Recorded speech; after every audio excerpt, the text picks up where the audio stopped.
So you're Dr. Jeremy now. Technically. Yeah. Although I remember when my kids were much younger, at one point I said to them, like, guys, are you aware that your dad is a doctor? And they were like, oh, do you work in a hospital? I'm like, no. They're like, oh, do you, treat sick people? I'm like, no. They're like, so you're the kind of doctor who doesn't help anyone? I was like, yeah, pretty much. That pretty much nails That it. pretty much sums it up, right? Put that on my business card.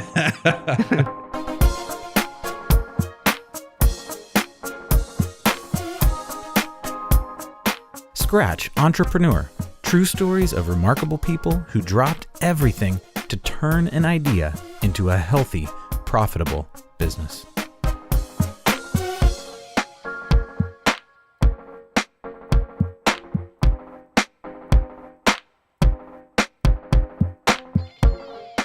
The best towns, just like the best businesses, have a story. There's a simple reason why, because every single one of us is wired to connect with a great story. We connect with the characters. We love their simple flaws that remind us of our own. We yell at the bad guys in a way we probably couldn't in real life. And we use the story to analyze our own perspectives on the world. How we would have done it. How we would have become the hero or the villain. Our guest today has actually built the fabric of our town's story in a variety of ways. First, he wrote for a local public radio show called A Moment of Science. Then he crafted many of the stories in Bloomington's own magazine called Bloom. Most recently, he went out on his own and started a podcast called BTown LowDown. The show, which has gained a ton of notoriety even though it's less than a year old, breaks down the goings-on of our little southern Indiana community. Jeremy Shere and his co-host Jen Richler chat about upcoming events, local phenomenon, and even some of our town's history. Then they interview a guest that has some insight into those goings-on and happenings. The result is a snapshot of the weekly culture of one not-so-sleepy town. So here's exactly what you'll get from our conversation. Jeremy's backstory and why he loves to write nonfiction pieces, even though he studied creative writing in college, and what even the difference between those two things is. His opinion on what makes great content. And finally, the steps he took to launch BTown LowDown and gain hundreds of listeners per episode from the very beginning. If you've ever launched a product or you want to launch a product, that part of the conversation is super interesting and super informative. And then if that wasn't enough, after we're done, we go over to Patreon and we have our after show at patreon.com/scratchentrepreneur. And I asked Jeremy, who is also a musician, to break down one of his favorite songs for us.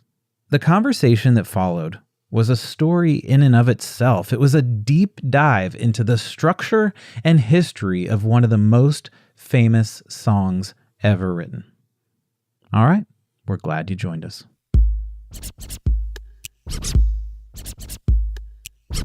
Hey, this is Jeremy Goodrich, owner of Shine Insurance and your host for the Scratch Entrepreneur Podcast. I'm here today with Jeremy Shere, founder of the BTown LowDown podcast. I'm pumped to talk about this podcast today because he kind of came into the Bloomington world a couple of months ago and really has been growing like crazy. I've heard about the podcast from multiple different people times, and I just think it's filling a great space in our town. And we're going to dig into that a little later in the conversation.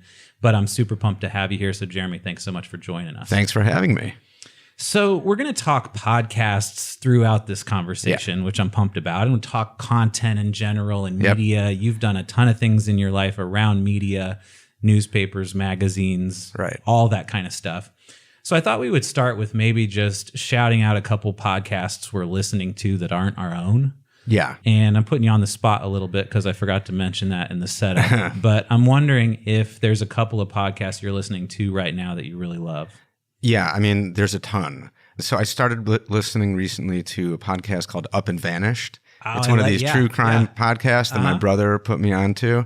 And it's the second season. It's just really cool. Just this guy who investigates missing person cases and very popular genre of podcast, just pretty compelling to listen to. Yeah. I listen to a lot of the Slate podcasts, the political Gabfest and the culture Gabfest. I've been listening to those for a while. Oh, cool. I don't know those. Okay. Yeah, I just started listening to the Joe Rogan podcast a little bit, really because it's such a popular podcast. It's like number one, and I never listened to it.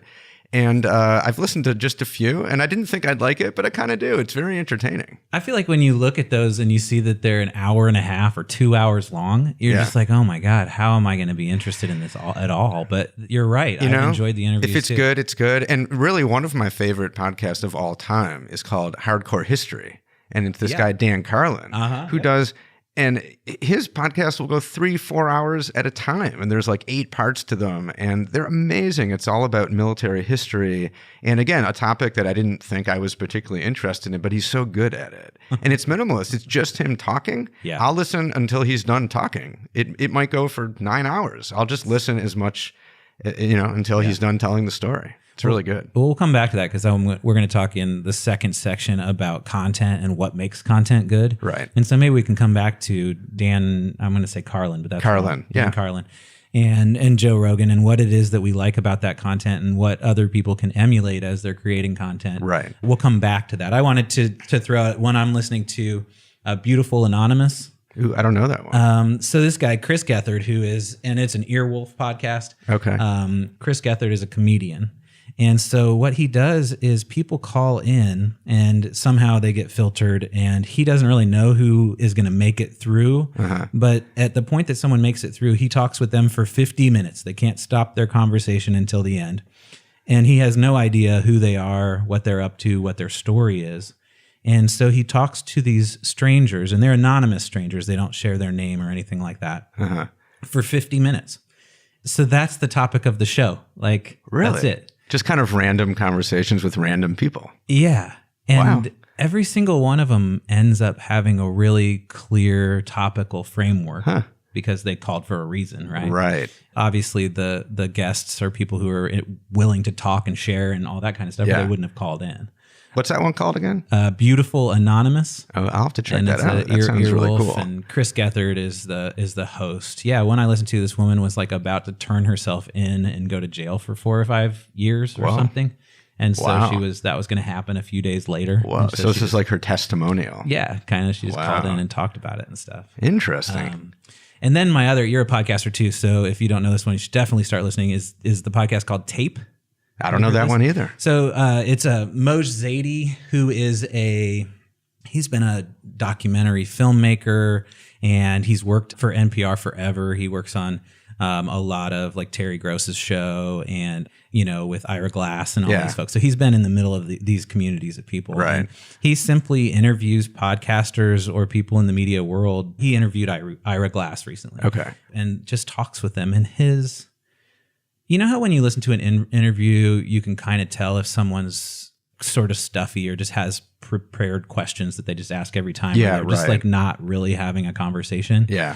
He is the opposite of that. You walk away from listening to that podcast and you're like, I feel like I just got to sit in on a lunch meeting between 2 good friends who were just like going deep quickly and having a great conversation. Right. Those are the best. I don't know. I love that podcast. It's really fun. I'll check that one out too. It's amazing how many good podcasts there are that you could probably reel off a list of 10 that I've never heard of that you're like, dude, you gotta check these out. It is crazy how many are out there and just how many good ones and probably how many bad ones too, probably. And all that kind of stuff.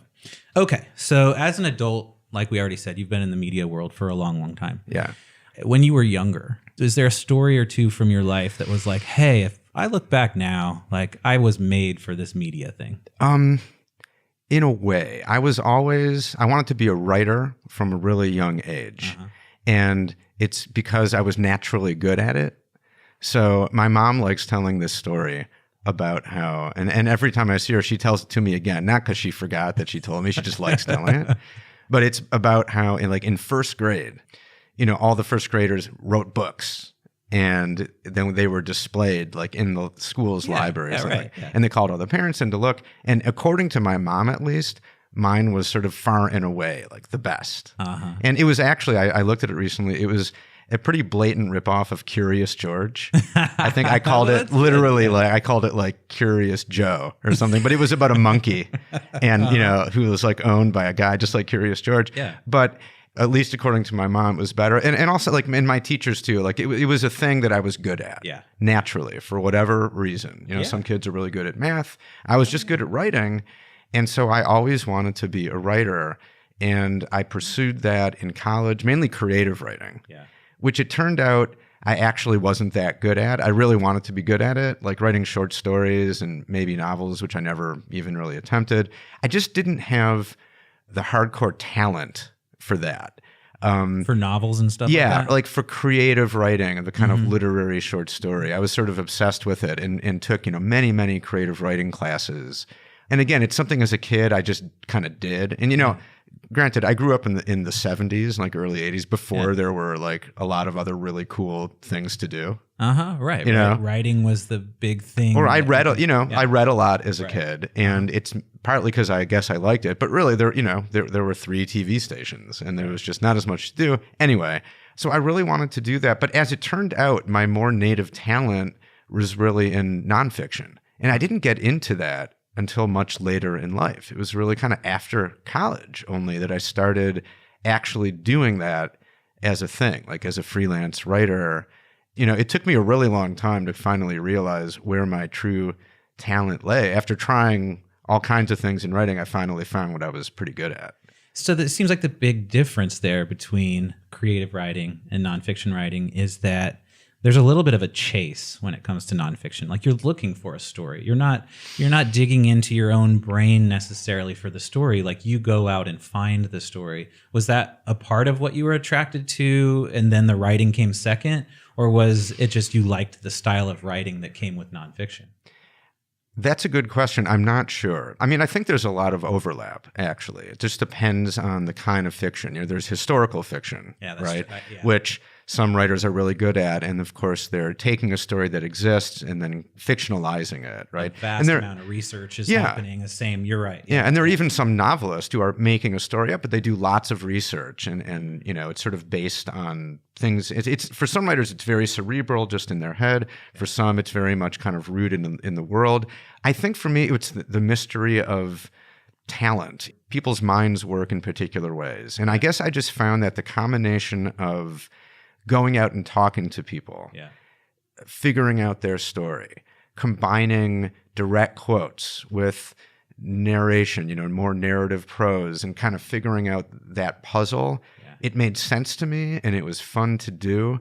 And I like that you could then publish it in, a magazine and it would get read, and then you quickly move on to the next thing. So it was also the pace of it. Right. It's a quick start. You do something, you're done. Yeah. And then you move on to the next thing. Yeah. So I think it was the combination of those things that appealed to me, and that I just found like, I can actually do this. Like I'm good at it and good enough to, get published in magazines and things. So you started doing that as an adult, and you've worked at a lot of places here in Bloomington. Can you kind of walk us through all the media experiences you've had? Well, I came to Bloomington as a grad student. I was a graduate student in English literature and Jewish studies. And that's not media, but it is writing. Yeah. And so my first goal was to, be an academic. And I soon found that the kind of writing you do there, which is sort of very specific, sort of highly technical in a way, and it can be very sort of jargon laden. I found I could do it. Yeah. And I certainly worked really hard at it. And I even managed to get published in some academic journals. But again, I found that it wasn't really what I loved. Yeah. And I could do it, but it didn't come super naturally to me. And I found myself more and more wanting to speak to a broader audience. So along the way, just to make a little extra money, because as a grad student, you're basically taking a vow of poverty, like during your peak earning years. It's a great life strategy that I don't recommend to anybody. But anyway, just to make a little extra money, I started writing for A Moment of Science, which is a local radio program that's been produced here in Bloomington for many, many years, and it's syndicated, and it goes out to public radio stations all over the country. On WFIU, and NPR. So I started doing that, not because I really had any formal training in science. It just seemed like a cool, fun thing to do. And again, I started doing that, and it kind of rekindled my interest in doing journalism, and doing nonfiction writing. And it came pretty naturally to me. And it was a lot of talking to scientists and then figuring out how to translate what they were saying into scripts that anybody could understand and engage with. And so I started doing that, and I've been doing it up until very recently when I've sort of had to cut back because of doing the BTown LowDown podcast. But I did that for nearly 20 years.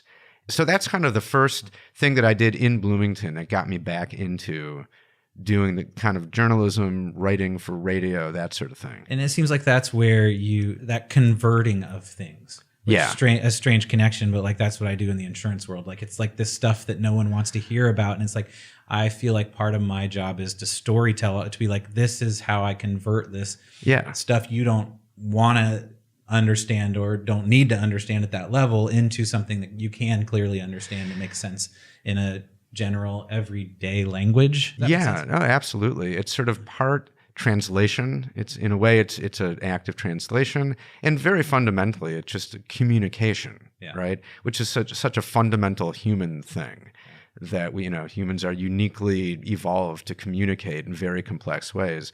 And I found science writing to be really satisfying in that way because there's an endless amount of stuff to write about.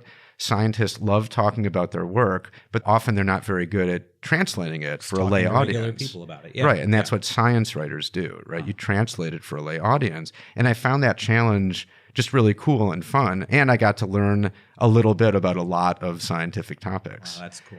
So you did the moment of science thing. You were a grad student. You ended up getting a PhD as well as a part of that process. I powered through. Yeah, awesome. I made it to the end. Yeah. So you're Dr. Jeremy now. Technically. Yeah. Although I remember when my kids were much younger, at one point I said to them, like, guys, are you aware that your dad is a doctor? And they were like, oh, do you work in a hospital? I'm like, no. They're like, oh, do you, treat sick people? I'm like, no. They're like, so you're the kind of doctor who doesn't help anyone? I was like, yeah, pretty much. That pretty much nails it. Pretty much sums it up, right? Put that on my business card. So then you go into working in a lot of media environments here in Bloomington, right? So tell us a few of those. Yeah, so after getting my PhD, I went on the academic job market a little bit, kind of half-heartedly, but we really like being in Bloomington. My wife is an architect and we had children by that time and we liked Bloomington. So I'm like, all right, for the next year, I'm going to just go freelance full time and see if I can make a living from that. Yeah. And I did that for like the next 12 years, roughly 12, 15 years or such. And so I did all kinds of things. I started writing for Bloom magazine. Actually, I'd started writing for Bloom magazine when I was still in grad school and wrote for Bloom for many years. That started leading to all kinds of other things. Between writing for A Moment of Science and Bloom, my name kind of got out there as somebody who could do this stuff. Yeah. So I started working with a show that was produced up in Indianapolis called Sound Medicine. And that was a show all about health and medicine, and it was sort of attached to the IU School of Medicine, and but went out on public radio. So I became a producer on that show. Oh, cool. And that's when I really got into audio. Yeah. And I started just as a writer for them. But then they were like, hey, do you want to be on the show? Do you want to be a voice? And I was like, I've never done that. And they were like, man, that doesn't matter. Just do it. Stand by the mic and talk. Yeah. And then for a while, I would, once a month drive up to Indy to their studios and record stuff. And then finally, that just got to be a real hassle.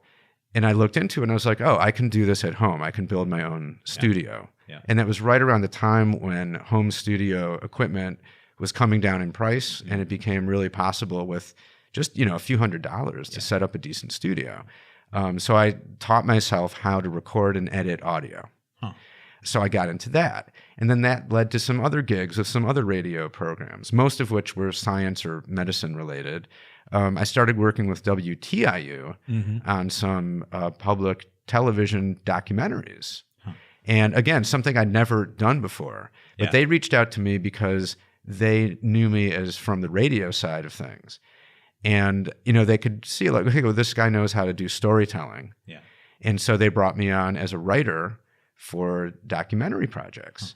And, I learned how to do that too, sort of learned as I went. And I started just writing, but then I got into being a producer to not the technical stuff so much. I wasn't like operating the camera, but just putting the story together. Yeah. And so for several years, I worked with them on a freelance basis. And meanwhile, I was teaching at the School of Journalism. What was the School of Journalism? Now it's part of the media school.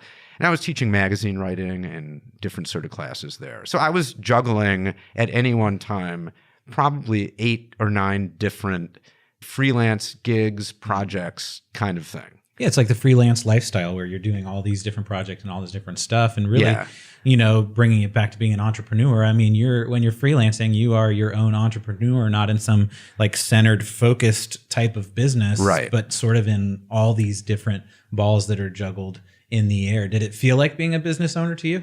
Yeah. After I started doing that and saw that, okay, there's actually opportunity to sustain it for more than just a little while, I had to start thinking that way. Like, okay, this is how I make money. Yeah. So how can I, just like any entrepreneur with any business, how can I grow this? Yeah. You know, how can I market myself? I'm selling my services. How do you do that? So I learned, you know, just like anyone in sales would learn, I found by trial and error that often cold calling people was the best way. And I would literally just call people. That's how I started working with sound medicine. You know, I called them up one day out of the blue, got someone on the phone and said, this is who I am. This is what I do. Do you have any freelance opportunities? Mm-hmm. And the first call I made, they said, well, no, but we'll keep you on file just in case. 6 months later, I called them again. Mm-hmm. And then the timing was right. And they were like, actually, yeah, we're expanding and we're looking for stuff.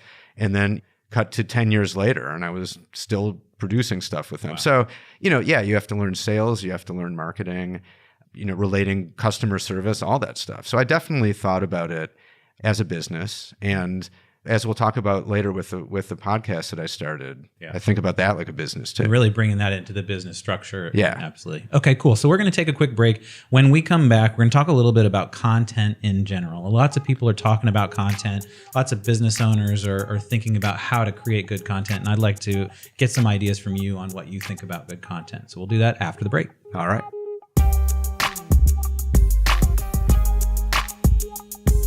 Hey, and we're back with Jeremy Shere, founder of the BTown LowDown podcast and serial freelancer in all sorts of media spaces. Jeremy, thanks for being with us. Thanks for having me.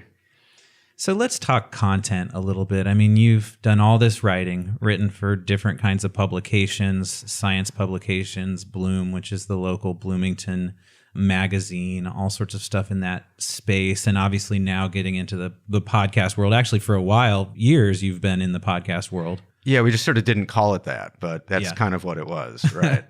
And so you've seen the creation of content and been the part of the creation of content for so many different elements of media. Content is this big world, and I think a lot of entrepreneurs are trying to figure out sort of how it works and how it doesn't. What are some thoughts you have for business owners who are trying to figure out the content world? Yeah, I mean, that's kind of the billion-dollar question, right? And especially, I think, in the age of social media, it's just the Wild West. Yeah. You know, and there's, I think, a lot of business owners, and I, you know, speaking for myself, feel a kind of pressure to like, okay, well, I'm on Facebook and I have to have content for that, and Twitter content and Instagram. It's kind of overwhelming, and there's no one perfect way to do it. Yeah. You know, so, and it can quickly just turn into a slog. Like, how do you come up with that much stuff to say? Because it's kind of like, you know, a 24-hour news cycle. That's why there's so much, you know, drivel, frankly. Like when you're just constantly pumping stuff out, it's almost impossible for the quality not to suffer.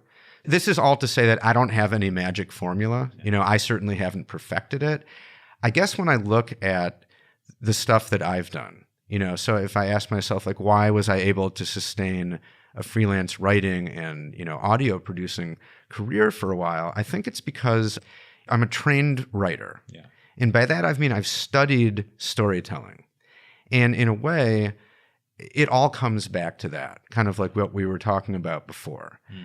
And, so what does that mean? What is storytelling? And that's kind of a buzzword in business communication these days. Everyone wants to do storytelling, and in sales, that's a big buzzword these days. Yeah, but it's this historically legitimate, cave folks sitting around a fire or storytelling. I mean, storytelling is at the heart of who we are as humans, and it is kind of a buzzword in the media now, but I think it is at the heart of who we are and how we process information. Yeah, it's absolutely fundamental to human communication and even human psychology. There's a lot of interesting studies about sort of consciousness, and in ways it's about we are the stories that we tell ourselves about ourselves. In any case, that's a whole other topic, but it's really fascinating. And if a goal in a business is to produce not just produce content, but to produce compelling content that serves a purpose and that actually, to use a cliche, that moves the needle, that gets engagement and actually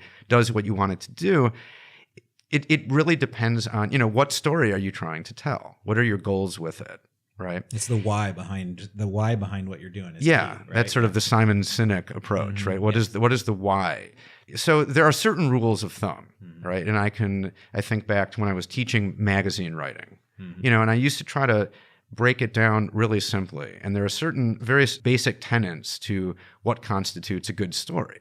And, there's no one way to do it, but there are stronger and weaker ways to do it depending on the context. So one is, who is your audience? Who are you trying to communicate to or with? Knowing as well as you can exactly who that person is, almost that one ideal person that you're communicating with. And so, and you construct different kinds of stories with different nuances and different voices and tones to communicate to different audiences, right? So that's one. Another is understanding the structure of storytelling. And again, that depends what kind of story you're telling. But for example, if you're writing a magazine story, let's say for like People magazine, we know the readers of People magazine, and I'm writing a profile of a person who's, doing some charitable work or whatever it is. Sure. There's no one way to tell that story, but again, given your audience, there are stronger and weaker ways. And in journalism, at least, there is a structure to it that you have to be aware of it to be able to piece together a kind of story that's going to work for your purposes. There's, you have to begin the story kind of in a particular way or within a certain framework. Then what comes next? How do you use quotes? There's an art and a science to this. That's maybe where a lot of people struggle, whether it's for business communication or any other communication, that there is a process to it. There is a format to it. And there are different kinds of formats. For social media or podcast or magazine, like the different, what your medium is part of it. Yeah, but you have to kind of plan and think through that before just kind of writing, getting it out there. I have a story to tell, I'm just going to tell it. That tends to not work. Because there's no structure and it's just hard to understand what it's about. And even social media, which is a short, quick, there's not as much storytelling unless you're creating a big, long video or something. Yeah. But the storytelling in social media is the entire mix of what you're putting out there. So one thing you post, one image you post, one quote you post, this is all part of a larger story. And I think the people who do it well understand what that larger story is and who that story is being told to prior to ever posting anything. Right. And everything falls into that storyline. So even mediums that have short little snippet like social media still can be a part of a larger story. Yeah, absolutely. And that speaks to planning it out, And I think the trick there, especially with social media, the watchword these days is you have to be authentic, right? Yeah, it can't just be straight up marketing. Yeah. Right. Or else people will not engage. At least that's been the trend, right? So how do you have this whole marketing strategy and plan it out and yet come off as authentic on social media? Yeah. But really, that's what all communication is when you're doing it effectively. Like a lot of the best podcasts that we were just talking about, a big reason why they're engaging, I think, is because they don't feel scripted, they don't feel planned, but they absolutely are. They wouldn't work unless they were carefully planned. Or another example is like stand-up comedy, which I've never done, but if you see stand-up comedy, the very best comics, you feel like they're just talking to you and they're kind of just making stuff up on the spot. But they're not. They've spent years crafting this stuff and literally writing it out, and they're performing it like somebody in a play would be performing a play. I mean, there are differences there, and there are ad libs and nuances to it, but that's the trick. How do you make it come off as very spontaneous seeming, very authentic seeming, and yet you have a very specific plan for exactly what you're doing at any given moment? Yeah. That's tricky to do, but that's what you need to do to make it work, I think. I had two thoughts, and I'm going to lose at least one of them here, so I'll go with the one that I wrote on the top. Did you see Tig Notaro? No, I didn't. No, unfortunately not. I would love, because that brings that question really to surface. She came across as totally going off script. Yeah. Completely off script. And she told some of the funniest stories, like some of the funniest parts were the ones that were clearly, at least from her presentation, not on script at all. Mm-hmm. And we loved that because we felt special in a way that she was, going off of the script or whatever. We were hearing something that we hadn't heard before. It was authentic. Yeah. Now, whether that really was off script or not, it doesn't matter. Maybe it was, maybe it wasn't. She's a seasoned veteran who probably can go off script a little bit more as a comedian.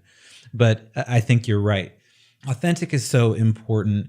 And I think the other thing I was thinking was the people who have the most success are almost the ones who don't care if anyone pays attention. Like there's some sort of meta thing there. Like if you're really trying to get people to pay attention, it doesn't work. If you look like you're trying too hard. Yeah. Yeah. But maybe if it just feels like you're being you and you happens to be rather interesting. Yeah. Then I think that's what does really well. What do you think? Yeah, no, I agree.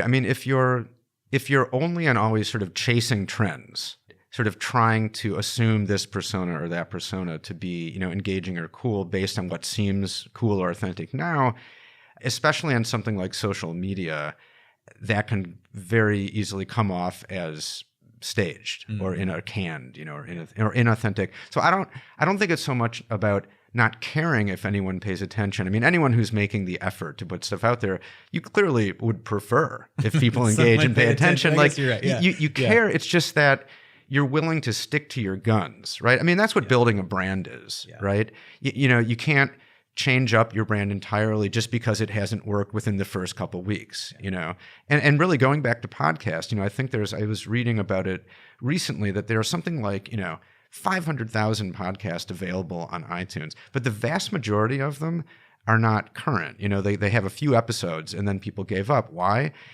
I think it's usually because people are all revved up. We're going to have this awesome podcast. We have this great idea. They put all this work into it. And then after 5 episodes, it hasn't gotten thousands and thousands of listeners. So they're like, oh, well, forget it. We're done. Like it didn't work. And you just abandon it. So I think that's the other key to the strategy is it's a long-term play. Yeah. Right? You have to keep doing it consistently and authentically and not kind of pivot every minute that it doesn't seem to be working. Yeah. If you stick to who you are and what you know, and you have a strategy for getting it out there and what you're going to say and why, but you're sticking to that and you're doing it for reasons that make sense for you, given who you are, then in the long term, if you stick with it, you have a much better chance of it working. Well, and I think you also have, if you've got 10 of something, so in the podcast world, you've got 10 episodes. Yeah. And then you have some statistics behind that. You're able to look at, okay, well, I got a certain amount of downloads for 9 of them, but this one, it got 3 times as many. Yeah. And then is when it starts to get fun to me. Because then it's like, okay, well, what was going on in that episode? What happened? Did I interview someone who was more known? Or did I say something differently? Or did I order the conversation in a different way? And then you can start to adjust your strategy for what listeners want. Yes.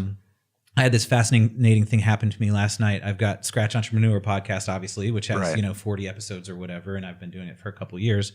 Early on in that process, another product that we have called the New Home Buyer's Guide, I was like, oh, I should probably just post some of those interviews as podcast episodes and maybe just make the interviews that I do for that product a podcast because it's easy and I've already got the format and everything. I posted 4 episodes about a year ago and I forgot about it. I never looked again. And so last night, for some reason, I saw it and those episodes have like 10 times the downloads of any one episode of Scratch Entrepreneur. Really?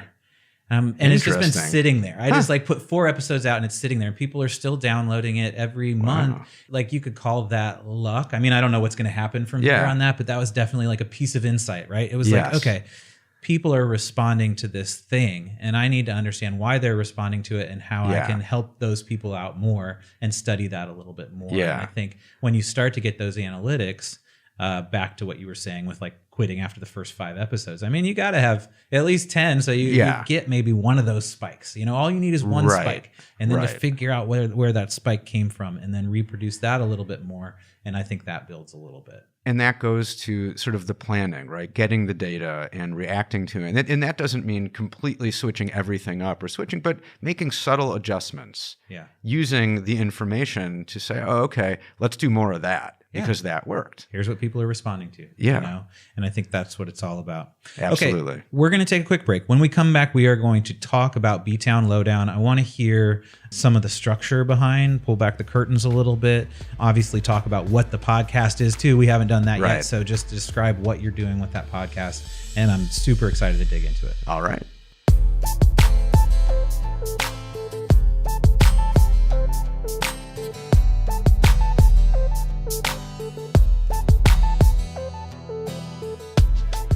All right, we're back with Jeremy Shere of BTown LowDown. And throughout this conversation, we're about 40 minutes in, and we have not yet talked about the podcast that is really what I can't wait to hear from you about. So can you start by just telling us sort of the origin story of BTown LowDown and what the podcast is about? Yes. Okay. So I've lived in Bloomington for more than 20 years now. And I realized a couple of years ago that I would be talking to friends, and this happened constantly. They would say, hey, did you check out such and such thing this weekend? I'm like, no, didn't even know that it existed. Yeah. Happening again and again. And I realized, God, there's a lot going on in this town, and I'm really not taking advantage of the vast majority of it. Between IU and just the town, there's so much going on. And I was like, well, okay, how do I find out? So I started looking at some events calendars, and I'm like, all right, that's a good way, but just knowing myself, I'm like, I'm probably not going to remember to look at these calendars much because it's like it takes effort, to go. Yeah. And there are multiple calendars and they don't coordinate. Because I'm such a big fan of podcasts and because I have that background, I was like, somebody should really do a Bloomington podcast. There's enough going on. The town's interesting enough, and podcasts have become a big enough thing. This town deserves its own podcast. Why not? That would be a really good idea. Somebody should do that. Somebody should do that. And then finally it hit me, wait a minute, I should do that. A great person. I'll be the one to do it. I have a studio already. It was mostly at the time I was recording music there, but I was using it for work too, for podcast production stuff. I know how to do podcasts. I have a studio. I'll just do it. I'll just try it. That would be super fun to do. And really, that was the origin of it. So, and I had never I'd done work on other people's podcasts, editing, helping businesses get podcasts up and running, but I had never from scratch created my own thing of this complexity for a business I was doing called Tribal Knowledge, where I would market my services as a podcast producer to other businesses. I did a kind of simple interview podcast when I was interviewing sort of people who I hope to work with one day, because podcasting can be a really good marketing tool. Yeah. But anyway, I had never from scratch created a kind of entertainment events culture style podcast. I'm like, okay, how do I do that? I thought, all right, it makes sense to focus on events, what's happening in Bloomington, because that's the need. That's my need. I want to know more about what's happening. So I just kind of planned it out. I asked around. I thought, okay, who could co-host this with me? Because I did not want to do it alone. Yeah. And I thought, my friend Jen Richler, she's really into podcasts. And she had recently contacted me about audio stuff because she wanted to pitch a story to another podcast. So I thought, okay, I'm going to ask Jen. Jen was into it. And we started planning it out together. From the minute that we started recording the first one, I could tell, Jen's really a natural at this. It was a good choice. And we've been friends for a long time and just have a good rapport. And it turned out, according to people who listen to the podcast, I've been very glad to hear, we like your interactions. Yeah. And so that was really the origin of it. It was as simple as, I think, like a lot of small businesses start, there's some problem you want to solve, some need personally that you have. And you're just like, instead of waiting for someone else to fix it, I'll try it. I'll do it and see what happens. So that's how it started. Well, and it's great too, because each episode you and Jen kind of dig into the week at hand. some of the stuff that's going on, some of the, recently we've had the scooters come into Bloomington, right? This whole scooter phenomenon. Scooter get him. Yeah. So you guys have addressed that in a couple of episodes. And, And so there's a back and forth between the two of you about the goings on of Bloomington and things that are happening and have happened, sort of a review of the past and then a look at the future. And then ultimately you kind of dig into an interview with a specific member of the community that's up to something, whether it's Be Golden, or something where they were having a conference right then. Right. And so that's the basic structure. Am I leaving anything important out? Well, there are a few other segments, but you're exactly right. I mean, again, it's really the heart of the podcast is what's going on this week in Bloomington. Yeah. If you like Bloomington and you like doing stuff in Bloomington, we want this podcast to be one of the central places you go to find out. Yeah. And it's fun to find out. It's fun to listen to. It's not just sort of a list, It's us riffing on the events. And then, as you mentioned, usually the interviews are with somebody doing one of those events, planning it or participating in it. So you really can learn more about kind of, whatever that event is. And then we have other segments. We keep rolling out new ones. So one of them is called the Wayback Machine. And I found an online archive of old Indiana newspapers, including Bloomington newspapers, which is really cool and interesting, going back to like the 1820s. And Bloomington has had a bunch over the years. And so sometimes we do a segment where, as close as we can get to that week that we're talking about, we look at what was going on in Bloomington that week in like 1845. and it's fascinating. What's a good example? Like, what's an example of one you've done recently? One thing that's really fun about these newspapers is that I think because there were just many fewer people then, the newspapers, you could assume a lot of knowledge. So there'll be just random stuff in the newspaper like, Silas Johnson got kicked in the face by a goat with no other explanation or context. That's the whole thing. Yeah. Or, a horse got loose in City Hall. Okay. So you're sitting there reading the newspaper, you're like, another horse in City Hall. Old man Silas got kicked in the face again. He's always getting kicked by those goats and stuff like that. Yeah. And then, we look at the ads, which are really interesting. And there are a lot of ads for sort of very questionable looking medicines, like Dr. Bartholomew's electric syrup that purports to cure like every disease known to man. But we do a little research too, and I try to find out like who was Dr. Bartholomew. I'm just making that up, and it's just you really do kind of get a sense of how people talked about what was going on in a place like Bloomington more than 100 years ago. It's fascinating. Cool. So anyway, that's one thing we do. Yeah. We do something called the BTown LowDown Showdown, which is simply a head-to-head trivia battle about either Bloomington or IU, if it's IU students. Yeah, okay. And so we just come up with, 5 questions each, and whoever gets the most right wins a prize. Oh, sweet. So we've done that. We've done a new one called Out and About in Bloomington, where we sort of go out and explore new places that we've never been. Either actually new in town or just places that Jen and I have never been, and we'll sort of give a sense of, hey, well, in all audio, of course, just like capture the sounds. Yep. And then sometimes we'll do just like a produced field piece. So we did one about the scooters in our most recent episode, which by the time people hear this, it won't be the most recent. But anyway, just talk to people about the scooters, got sort of a range of opinion, and then put that together as sort of a short field piece. So stuff like that. So you've got a super dynamic podcast going. It's a super smart idea, and people are really responding to it. I want to take us back a little bit to the process of building it. I mean, you just laid out for us, I think, what the episodes are. Hopefully our listeners are like, I want to go listen to it. And you absolutely should. It's a great podcast. Thank you. So you had that structure. You're like, okay, this is the structure we're going to create. And then you've added things as you were like, it would be cool to do this trivia thing, or, the different pieces look back at 1820s. Or when you first started, what were some of the structures you put in place or the things you decided to do to get the word out about the podcast? Yeah, that's a good question, because that's absolutely crucial. You can put all the work into it in the world and make it really awesome, but if no one knows about it, what's the point? I started with just the most obvious, simplest things, such as I created flyers and put them up around town. And this was several weeks before the podcast was set to launch. So I'd create a flyer, so, coming soon, the BTown LowDown. And we have our logo on it, and I'd set up a website, and I just a couple times a week would go up and down Kirkwood and other places in Bloomington and just slap them up everywhere. Yeah. So that was the simplest possible thing, but I did that. Started some social media stuff, right? So started on Facebook, created a page for the podcast before there was any audio content to share. Going. Yeah.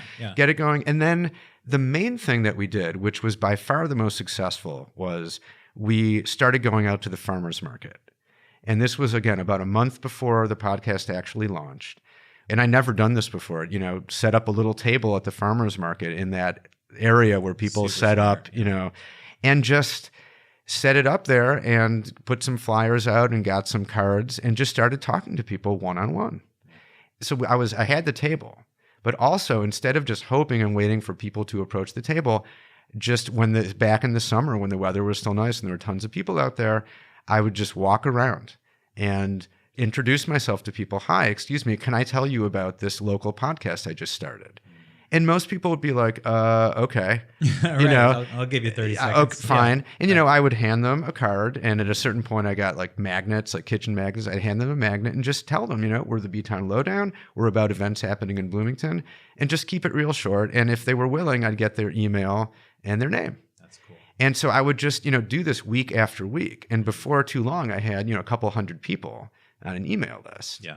And I would tell them, okay, it's going to launch, in sort of mid-August, and I'll email you when it does. And a lot of people were pretty receptive to that pitch, even though I was just some total stranger. Because if they live here, and especially if they skewed a little bit younger, not exclusively, a lot of different people of different ages, but, I think podcast listeners skew just a little bit younger. Yeah. But a lot of people were like, oh, hey, man, that sounds kind of cool. I'll check it out. Huh. That turned out to be the best way. Just meeting people face to face. Yeah. Well, and you had one more thing at your podcast booth that was a little bit of an attractor too. Can you talk a little bit about that? Oh yeah. Okay. So we didn't do this at first, but at a certain point I realized once we actually launched the podcast, my plan was in the beginning of every podcast, it's going to start out with just a local Bloomington person introducing themselves, and say how long they've lived here and something they love about Bloomington, or like a shout out to somebody, a friend or whatever. Absolutely. I just thought that would be fun to do. At a certain point, I was like, ooh, it would be cool at the farmer's market to actually record that at the farmer's market. So we started setting up a mic there. So we'd actually do live recording there. So anyone who would stop by or even sort of glance in our direction, I just said like, hey, do you listen to podcasts? And be like, yeah. Like, do you want to be on a podcast? Right, yeah. And I got to say, 90% of people would be like, no. That was their initial reaction. But I'd say, okay, hold on. Just let me explain what it is, and then you can say no. And once I'd explain it, say it'll take 10 seconds. You'll get on the podcast. You can listen to it. If you don't like it, I'll erase it. And people will be like, okay, let's try it. Because most people don't like how their voice sounds recorded at first, even though they sound fine. Or they don't know what to say, or they feel like they're not sure. Even if it's just like, hey, what I like about Bloomington. It's like, oh, well, I don't know. I might feel stupid or something. But we started convincing people. I sort of taught myself how to sell that proposition. And we started getting a lot of people that wanted to do it. And it was a good way to attract people. I have the mic there, and mics look kind of cool. So at least some people will be like, oh, what's going on here? Yeah, it's so much different than just like a table there. There was something that was sort of, it's not like a fishing lure or something like that, but it almost even looks like it actually, sort of just is something that sticks out that makes someone say, wow, what's that? Who's this guy? Right. And I think that was really great. So that helped. And, but I also found that the tendency of most people, if you're walking by a bunch of tables set up like that, especially if you're headed to the market and you sort of just want to get there and buy your vegetables or whatever, you don't want to get too caught up in people like you trying to get you into their table. Mm-hmm. So I found I couldn't really just wait for people to come. So beyond even walking around, if someone glanced in my direction, I would just say, hey, do you listen to podcasts? Yeah. And, some people would just say no and walk on. Oh. But a lot of people were like, yeah, I do. And I'd be like, oh, well, then you might want to know about our local podcast. And they'd be like, oh, yeah, cool. You have to be a little willing to kind of get out there and actually engage people. Yeah. Once you do, a lot of people are willing to talk to you at least for a second or two. Well, the nice thing about you've chosen a local podcast, which has its pros and cons, obviously. Right. But one of the pros is you can go to a local event and everyone there is a potential listener. Right. It's not specific to a certain type of person, a certain business or something like that. Like you go to the farmer's market, everybody there could benefit from listening to your podcast. Yeah. And that's really great. Yeah. And, IU students, we have been going out and setting up near the sample gates as well, once a week in the afternoon, and just trying to engage students in the same exact way. Because how many students are here? Like 30,000, 40,000. So that's a big population. A lot of them listen to podcasts. And I think, that if you're here for college, it can enhance your college experience, learn more about the town and what's going on beyond campus. And so, I think the podcast has value for IU students as well. And we've been trying to do that. But well, and the podcast pulls everything together that we've talked about in this conversation. It's like you and the things you're good at. And then a thing that was missing in our town. Right. You were like, oh man, I really wish we had that. Like, oh wait, I could do that. And then your way of bouncing it, of launching it, which was to just not be afraid to go out and be like, hey, I got this thing. You had the idea, you knew it filled a space, you created a smart content piece. So we get back to that authentic content. Like you're not trying to market anything, you're just trying to do something good for the ideal listener, which is a member of our town. And then now that you have all those pieces in place, now you just have to let people know. Yeah. And so you legitimately went out to the places where those people are and said, it probably takes a little guts at first, do it a few times. And then, to just say, hey, look, I got this thing. I think you'll really like it. You should check it out. And I think that you put all those pieces together and it's made what I think is going to be a very successful business entity in what you're doing with the podcast. Well, I certainly hope so. And, it certainly helps when it's something that you really believe in and just really like. Like I like doing it. I love doing it. It's super fun. It's a lot of work, but it's really fun to do. And, after I listen to every episode too. So after we put it out there, I listen because I want to, okay, what can we do better? Yeah. And I find I can genuinely say, and this might sound too self-congratulatory, but I'm like, I like it. Like I would listen to this. I am listening to, but even if it wasn't me, I'm like, this is what I want it to be. I think it's pretty good. Like, and I tend to be very self-critical, and I wouldn't put it out there if I didn't think it was good. And so that really helps to approach strangers and tell them about it. Cause I'm like, you really will like it if you listen. This really is good. Yeah. And I'm not trying to sell you anything. It's free. It's like, I just want you to check it out. That's all. And most people are like, oh yeah, okay, thanks. Like that sounds interesting. That's awesome. Okay, so in a second, I'm going to give you 30 seconds or so to just tell people where they can find the work that you're doing. But before we do that, I want to tell everybody that we're going to head over to Patreon in just a second and do an after show. And I'm going to ask Jeremy kind of if we left anything out, if we missed anything important he really wanted to share. But then we're going to break down a couple songs. Jeremy is a musician, and he is going to pick a song, and we're going to play it, a little bit of it, and he's going to talk about what it is that he loves about it. We're going to break it down a little bit, inspired by a podcast that I'm not sure exists anymore. At least I can't find anymore. It's called Sound Exploder. Yeah. I think it ended, but it was really awesome. It's a really cool podcast. Yeah. And so we're going to go over to the after show. So if you want to hear more from Jeremy and want to hear us break down some music and just kind of have a little bit of fun, go over to patreon.com/scratch entrepreneur. So Jeremy, take a second and share where folks can find you. Okay. Well, you can find the podcast, the BTown LowDown, anywhere you get podcasts using any podcast app. Whether you're on an iPhone or Android, whichever podcast app you use, you just search for BTown LowDown, 2 separate words, although usually you can just type in BTown and it comes up. Okay. That is the best way. That's how I listen to podcasts on my phone. But if you prefer listening on a computer, you can go to BTownLowDown.com. And we also post every episode on Facebook. You can actually listen to the whole thing there. I don't know if people prefer doing that, but it is there. Well, if and you it has like the that. Words over the top too. What program do you use? Oh yeah, actually that's it. Those are just like little promos. So I started doing something. Have you ever heard of audiograms? Yeah.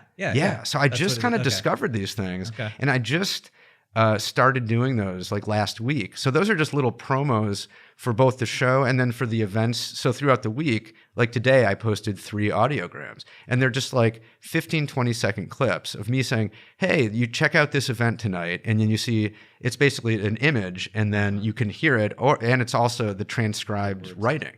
Which is kind of cool. It transcribes for you. Yeah, like it just. I'll send you the link to it. Yeah, it's really it's cool to do. Yeah, cool. So you can find you on social media if you want to. It's BTownLowDown.com. obviously And anywhere then where anywhere you get podcasts. Absolutely. Well, Jeremy, thank you so much for sharing what you do. I think it's a great podcast that you've created, and it's neat to kind of hear the whole story behind it. Well, thank you so much. It's great being on the show.